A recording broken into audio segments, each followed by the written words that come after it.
کیا بشرا be be بمقابلہ Tehreek Insaf کی نوبت آ گئی ہے؟ پاکستان تحریک انصاف کے 24 نومبر کو اسلام آباد میں بظاہر ناکام احتجاج کے بعد سب سے زیادہ تنقید کا نشانہ عمران خان کی اہلیہ بشر بی بی بن رہی ہے۔ بشر بی بی پر تنقید T V channels per P T I کے بعض مرکزی رہنماؤں نے کی، جبکہ خیبر پختونخوا کے کچھ پارٹی رہنما بھی احتجاج کے دوران ان کے کردار کے حوالے سے اعتراضات اٹھا رہے ہیں۔ دوسری جانب اسٹیبلشمنٹ کے قریب سمجھے جانے والے مخالف سیاست دانوں نے اپنی توپوں کا رخ بشرا بی بی کی جانب کیا ہوا ہے کہ جیسے ڈی چوک پر ناکام احتجاج اور عمران خان کی مشکلات کی وجہ وہی ہے۔ سینیٹر فیصل واوڈا نے ایک چینل پر گفتگو میں اچانک بشرا بی بی سے شادی سے قبل عمران خان کو اچھا سیاست دان ثابت کرنے کی کوشش کرتے دکھائی دیے۔ ان کا یہاں تک کہنا تھا کہ عمران خان کی زندگی کے لیے بہت فکر مند ہوں، ان کی زندگی کو خطرہ ہے، اگر عمران خان کو بچانا ہے تو بشر بی بی سے جان چھڑانی ہوگی۔ پی ٹی آئی کے احتجاج کے بعد سے سماجی رابطوں کے پلیٹ فارمز پر بھی سب سے زیادہ تنقید بشر بی بی پر ہی کی جا رہی ہے۔ یہ پہلی مرتبہ تھی کہ Bushra Bibi P T I کے کسی احتجاج میں شریک ہوئیں،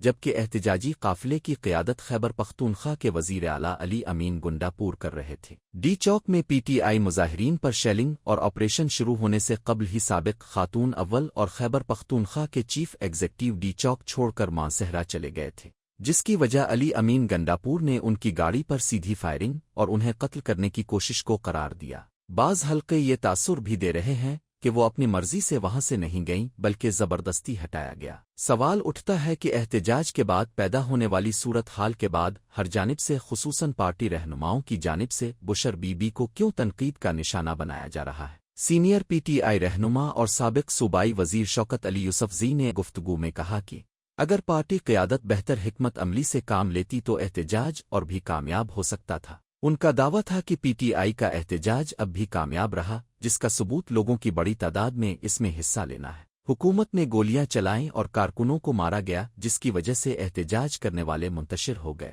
ان کا کہنا تھا کہ اب سیاسی کارکن اس فائرنگ کے لیے ٹرین تو نہیں ہوتے اور اسی وجہ سے وہ منتشر ہوئے، لیکن احتجاج کی حکمت عملی بہتر بنائی جا سکتی تھی۔ شوکت یوسفزئی کے خیال میں اگر ہم 2-3 دن مزید وہاں رکتے اور ڈی چوک نہ بھی جاتے تو وفاقی حکومت پر دباؤ ڈالا جا سکتا تھا۔ سابق صوبائی وزیر کا کہنا تھا کہ مرکزی قیادت کے مطابق بشر بی بی نے ان کی بات نہیں مانی اور سب کچھ اپنی مرضی سے کیا، لیکن میرا غصہ مرکزی قیادت پر ہے کیونکہ وہ غیر سیاسی خاتون ہے اور ہمارے لیے قابل احترام بھی۔ تاہم انہوں نے کہا کہ کیونکہ پی ٹی آئی ایک سیاسی جماعت ہے، اس لیے فیصلوں کا اختیار مرکزی قیادت کے پاس ہونا چاہیے تھا، اور یہی وجہ ہے کہ میں ان مرکزی قیادت پر تنقید کر رہا ہوں۔ پی ٹی آئی کے خیبر پختونخوا اسمبلی کے ایک رکن نے جو 24 نومبر کے احتجاج میں اسلام آباد میں موجود تھے، نام نہ بتانے کی شرط پر انڈیپینڈنٹ اردو کو بتایا کہ علی امین گنڈا پور کے احتجاجی منصوبے کے مطابق ہمیں ڈی چوک پہنچنے میں تقریباً 10 دن لگانا تھے۔ انہوں نے کہا کہ گنڈا پور پورے ملک کو جام کرنے کا سوچ رہے تھے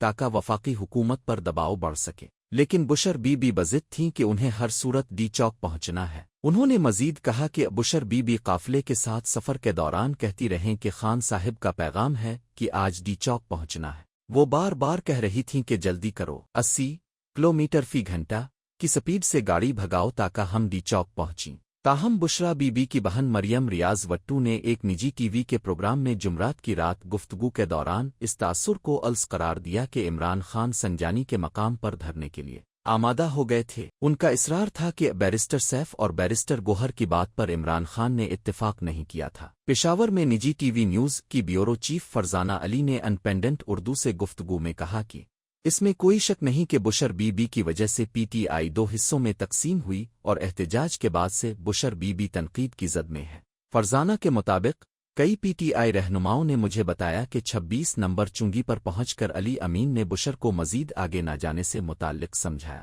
لیکن وہ نہیں مان رہی تھیں اور بضد تھیں کہ عمران خان کا حکم پورا کیا جائے۔ سینئر صحافی نے ایک رکن خیبر پختونخوا اسمبلی کے الفاظ دھرتی ہوئے کہا کہ بشر بی بی نے ہمیں کہا کہ وہ تو جا رہی ہے، اب فیصلہ کریں کہ میرے ساتھ جانا ہے یا نہیں۔ فرزانہ علی کے خیال میں پی ٹی آئی کی مرکزی قیادت کا بھی ارادہ اسلام آباد کے کسی قریبی علاقے میں 2-3 دن دھرنا دینے کا تھا، لیکن بشر بی بی ڈی چوک جانے پر بضد تھیں اور مرکزی قیادت کی بات نہیں مان رہی تھیں۔ پشاور کی سینئر خاتون صحافی نے کہا کہ پی ٹی آئی کی مرکزی قیادت نے کارکنوں کو تو ڈی چوک کا بتایا تھا، لیکن حکومت سے کوئی درمیانی راستہ ملنے کی امید میں مذاکرات بھی ہو رہے تھے۔ ان کے خیال میں پی ٹی آئی قیادت کو یہ بخوبی اندازہ تھا کہ احتجاج سے عمران خان رہا نہیں ہو سکتے، لیکن اس سے آگے ان کے پاس کوئی حکمت عملی نہیں تھی۔ وفاقی حکومت دھرنے کے لیے کوئی جگہ دے بھی دیتی تو کوئی انتظامات نہیں تھے۔ صوبائی ترجمان بیرسٹر محمد علی سیف کا ایک بیان کارکنوں تک پہنچا کہ عمران خان نے سنجانی میں دھرنے کی ہدایت دی ہے۔ کئی پی ٹی آئی کارکن سنجگانی جانے پر راضی بھی تھے، لیکن بشر بی بی کا کہنا تھا کہ ڈی چوک وہ جائیں گی اور اکیلی ہی جائیں گی۔ انہوں نے بتایا کہ جب قافلہ اسلام آباد میں سینٹورس شاپنگ مال کے قریب رکا تو مرکزی کنٹینر علی امین گنڈا پور اور بشر بی بی کی گاڑیوں سے آگے تھا۔ رسول داور نے مزید کہا کہ کلثوم ہسپتال کے قریب پہنچنے پر ایک رکن صوبائی اسمبلی نے مجھے بتایا کہ اب بشر بی بی آگے جانے سے منع کر رہی ہے، لیکن کچھ کارکن ڈی چوک داخل ہو چکے تھے اور مرکزی کنٹینر کے ڈرائیور کو بھی آگے جانے پر مجبور کر چکے تھے، جبکہ علی امین گنڈا پور اور بشر بی بی کی گاڑیاں کلثوم ہسپتال کے قریب رکی ہوئی تھیں۔